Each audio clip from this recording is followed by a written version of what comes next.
Sementara itu pemirsa, kondisi berbeda di Tol Keramasan Kayu Agung yang menghubungkan sampai ke Bakahuni, Lampung. Arus lalu lintas terpantau masih lengang dan tidak ada antrean panjang kendaraan di pintu masuk maupun keluar gerbang tol.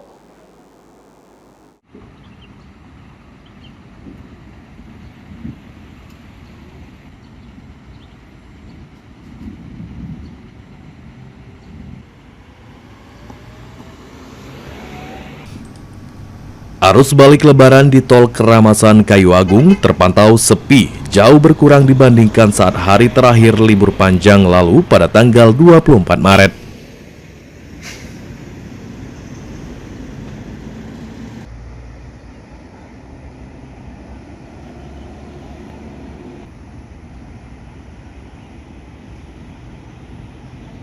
Kendaraan yang melintas masuk maupun keluar dari gerbang tol Keramasan Kayu Agung didominasi oleh mobil pribadi, namun jumlahnya belum menunjukkan peningkatan signifikan.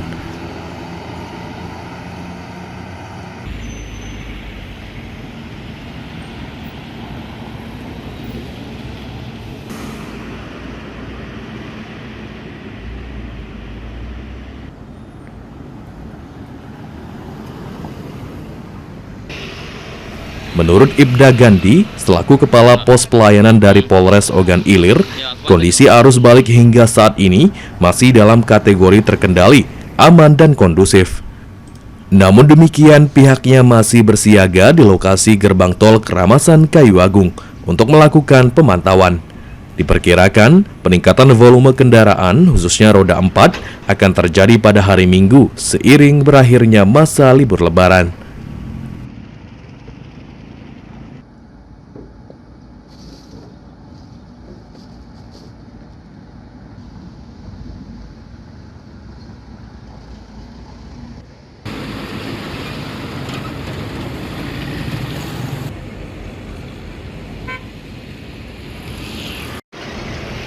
Ya, padat bang. Kami jelaskan bahwa untuk di simpang Tol Keramasan ini untuk lonjakan arus balik pada hari ini Sabtu tanggal 28 Maret 2026 untuk arus masih landai, kemungkinan akan dapat lonjakan pada hari Minggu besok. Untuk kendaraan sendiri hari ini terpantau banyak didominasi oleh kendaraan pribadi yang keluar dari Tol Keramasan menuju kota Palembang dan begitu sebaliknya dari kota Palembang menuju ke Tol Keramasan, dan kemungkinan besok hari Minggu masih didominasi oleh kendaraan-kendaraan pribadi minibus. Pihak kepolisian sendiri terus menghimbau kepada para pengendara untuk tetap berhati-hati, mematuhi rambu lalu lintas, serta memastikan kondisi kendaraan dalam keadaan prima sebelum melakukan perjalanan. Suryadi, PAL TV.